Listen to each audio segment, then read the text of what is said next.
All right, welcome everybody to our Monday PharmD Finance Show with Delaney from PharmD Financial Planning. This episode today is brought to you by PharmD Financial Planning and the Pharmacy Podcast Network. So we'll be right back after this reel to dive into this.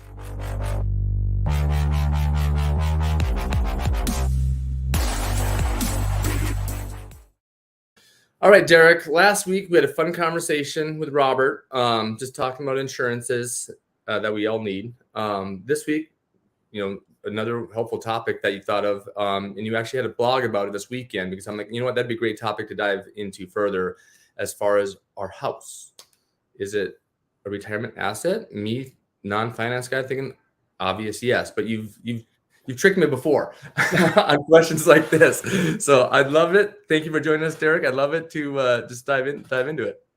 Yeah, well, thanks for having me. I'm happy to be here. So, Sean, you're exactly right. A person's home is one of their bigger assets they have to their name. When you look at a personal balance sheet, it's not uncommon for the equity somebody has in their primary residence to be one of the bigger numbers they have in the asset column on their personal balance sheet when it comes to their net worth.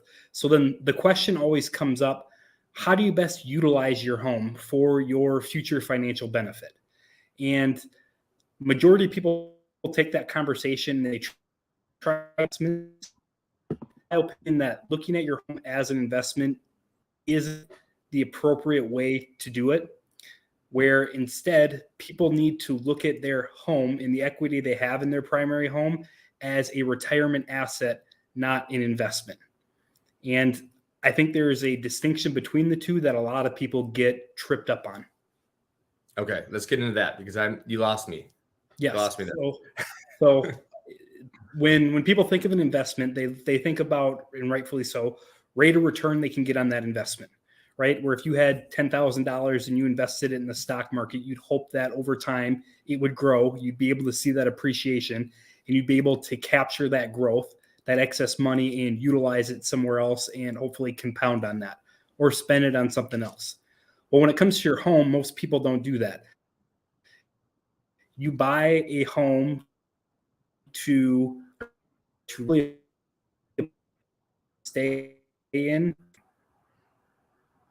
And so looking at a home as an investment in the short term isn't an appropriate way to do it. I think looking at your home as a retirement planning asset to be used in the long term is far more appropriate.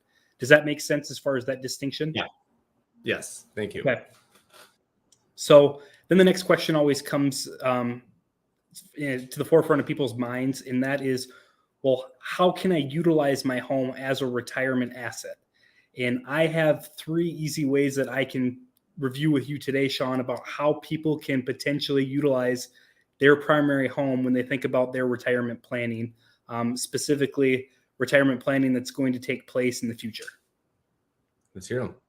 So the first way I think people can use their house, the value of their home, as a retirement planning asset is kind of a self-insured piece of money or asset for future long-term care expenses. So most people, they understand the value of life insurance, where you get life insurance when you're young, you have high income earning potential, and you have a family that depends on that in case, God forbid, something were to happen. For long-term care insurance, the probability of ending up in a care facility is a lot more likely than somebody passing away. And the insurance industry has done a wonderful job of spreading that message and getting people interested and signed up for long-term care insurance. However, in my career, I have found that long-term care insurance isn't necessarily the first and best option for a lot of pre-retirees to utilize when it comes to preparing themselves for future long-term care expenses. And the reason for that is because they're not factoring in all the other things they could potentially use to replace the insurance. And one of the big things they could use is their equity in their primary home, where historically, if you have a husband and a wife and they grow old together, there is a higher probability of them being able to take care of each other in the home, where if one spouse dies and the other one has to go to a care facility, that surviving spouse still has the value of that home they could utilize to pay for that care. And then they're not required to dip into all those other assets they have saved up during the course of their life. So a home can be used as kind of a floor or a emergency reserve essentially for future long-term care expenses. So that asset plays a big role in long-term care planning within the overall retirement plan. The second area is equity in a home and utilizing that equity in retirement as a supplement to other retirement income sources. So when somebody gets to retirement, they may have a pension, Social Security, they could have an annuity, and they may have other retirement savings that they're going to draw off of in retirement. And if that's not enough, or if emergencies happen and they need more, they can dip into the equity in that home. And they could do that through something like a reverse mortgage or taking out a home equity line of credit. So that is why treating a home like a long-term retirement planning asset could be important. And then finally, on the defensive side of stuff, you need to factor in the value of your home when it comes to your estate planning. So you need to make sure that your home is seen as an asset that can be inherited by whoever the beneficiaries of your estate are. And that could be making sure that the home is titled correctly. That could be making sure that the value of the home is factored back into your overall estate for estate death tax calculations. And the value of a home needs to be factored in when you're trying to make the value of your estate equal to all the inheritors in case you have more than one. So those are three ways that your primary residence should be seen and utilized from a planning perspective as a retirement asset long-term. Love it. Those are good options for everyone there. Now, kind of thinking about my first reaction was, okay, if you have a home, it's great to pass it along to your kids or your beneficiaries if you don't have kids. But then I never thought about factoring in the long-term care piece to that, because long-term care is expensive. Yes. Hopefully by the time we retire, Derek, they'll have a lot better home health stuff driven by pharmacy, right? But yeah, that's you're talking a day at a long-term care facility it's expensive, right? Yes. Yep. But that can drain the equity of your house pretty quick. Well, true, if you have an extended stay, but if you go back and look at statistics and how long-term care is actually, when it's utilized and how much it costs, it's not very likely. It happens, but it's not as likely when a husband and wife are both alive, because they're usually able to take care of each other in the home. Long-term care becomes a big expense and a long expense when a surviving spouse historically ends up needing care and their other spouse has passed. So they have to go into some sort of care facility. And if it's a facility that treats, like dementia or Alzheimer's, stuff like that, it can add up really quickly. But from a planning perspective, if you're 62 years old or you're 55 years old or you're around that time and you go, long-term care is important for me to plan for, you can take the value of your home now, you can inflation adjust that, you can figure out what future costs of care are going to be based off of data that insurance companies send out. And you can factor in other resources like Social Security, pensions, and annuities. And you can get a really good idea of how much income you're going to have to pay for future care and what type of dollar asset a home can be for that surviving spouse if they need it. And those two items are probably a lot better for dealing with that future expense than most people realize. On top of that, you may have to go out and buy some sort of insurance to supplement it all.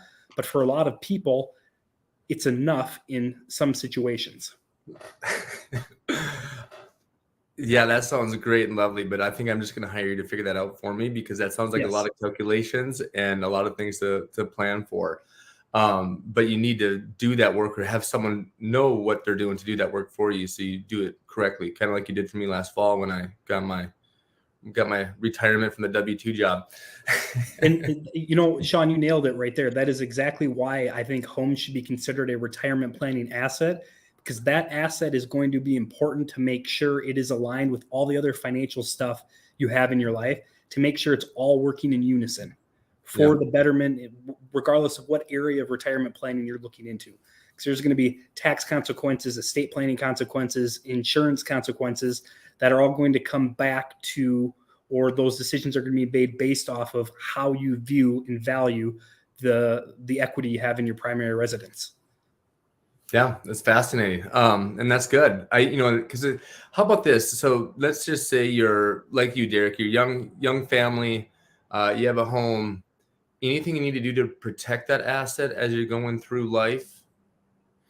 Great Obviously question. stock market's up and down like this, and you have home prices going up and down like this. I bought a house in '08 right before the crash, not smart move, Yep. right?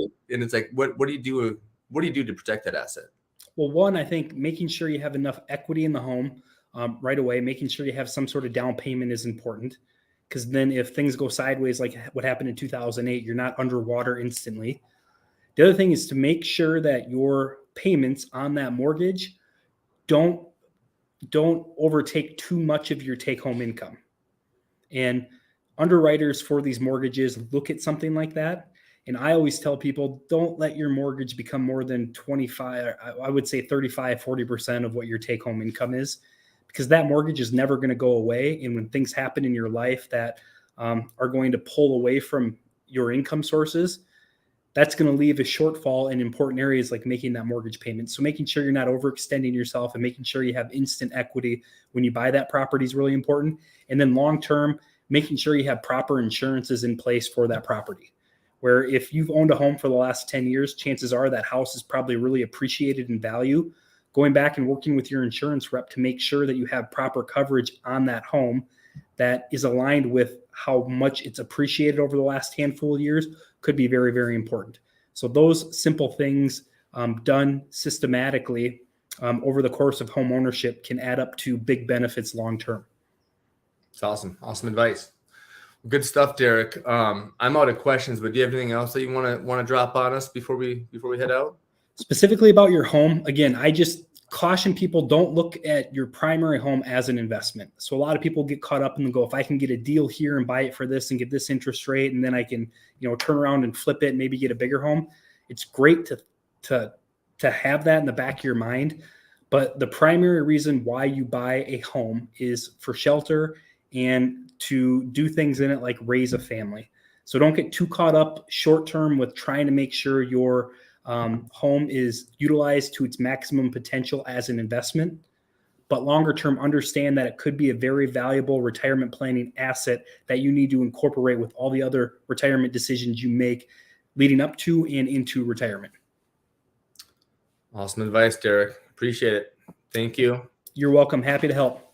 We'll see you next week.